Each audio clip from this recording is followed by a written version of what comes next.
all is good. So I've been wanting to do this video for quite some time, and I really haven't had time to do it until today. Today's my off day, so I thought I'd get some videos done, throw it out there, all that goodness, because I miss making videos all the time. Just, um, work, baby, all that plays hand in hand, so you really got to, flip your schedule around and do, kind of squeeze things in. What you can do. So, this video is going to be about cleansing your altar/shrines and different ways that you can do that. A lot of people find it necessary when they have a sacred space to cleanse it every now and again, just because of negativity buildup can affect your sacred space, even though it is sacred. I know for me, it's very, very important that I do at least a sacred cleansing every 3 to 4 weeks, especially throughout the pregnancy. A lot of hormones, a lot of, I'm not very negative, but I can be very negative. It just, I just find it really, really important for me to cleanse my sacred space around this time, especially with hormones and all that good. So different ways that you can cleanse your altar/shrine. A lot of people like using the sage method, where you just take the sage or the sage smoke and sage around your sacred space or on your sacred space. I did a full moon cleansing before, and that's when I take all my altar/shrine stuff out, set it on the table, basically do your ritual outside under the full moon. It is the most amazing thing you'll ever experience on this path. For me, it was very, very, I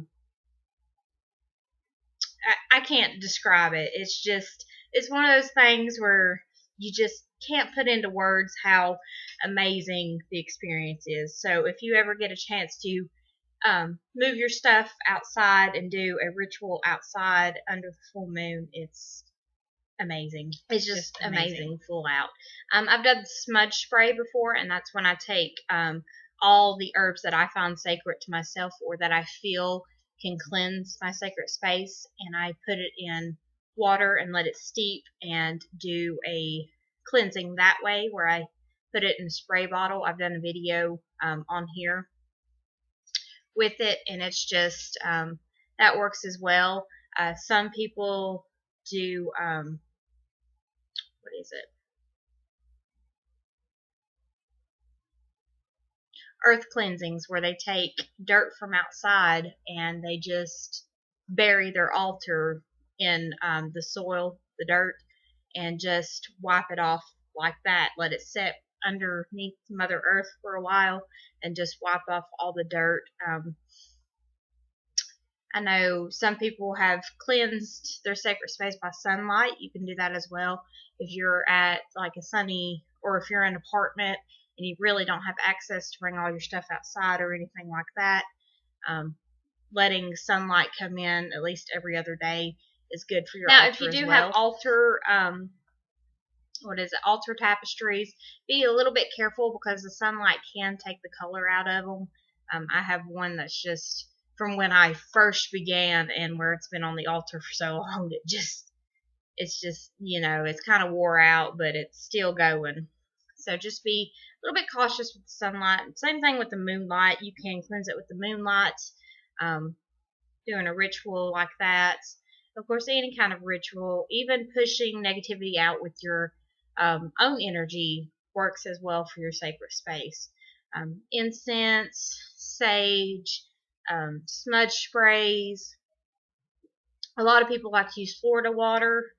You can make your own sacred holy water if you wish. There's all kinds of different ways to cleanse and bless a sacred space. I've also seen stone grids, where people make a stone grid on their sacred space, and they basically push the stone's energy into the sacred space and just cleanse out again, the negativity, the buildup over, months and weeks and, things of that sort. Now, I've got the question of, when do you find it important to cleanse your sacred space or your area?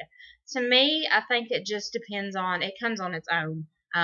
I think just having a thought that, oh, maybe I need to cleanse it, I think that's um, the space's way of saying that, it's ready to be recharged and, put that positivity back again. There's just all kinds of ways that you can do it. And, you can be creative with it. You don't have to do any of these methods. If you feel that there's a way that you want to do it that's totally different, that you feel is right to you, then do it. I mean, if it makes you feel like your space is cleansed, then go for it. I mean, you don't have to use what everybody else has used. Be creative and things of that sort. So it just depends on the person again. I'm very interested to see how other people cleanse their altar/shrine. So if you'd like to share, please do so. And I will talk to you guys later. Blessed be.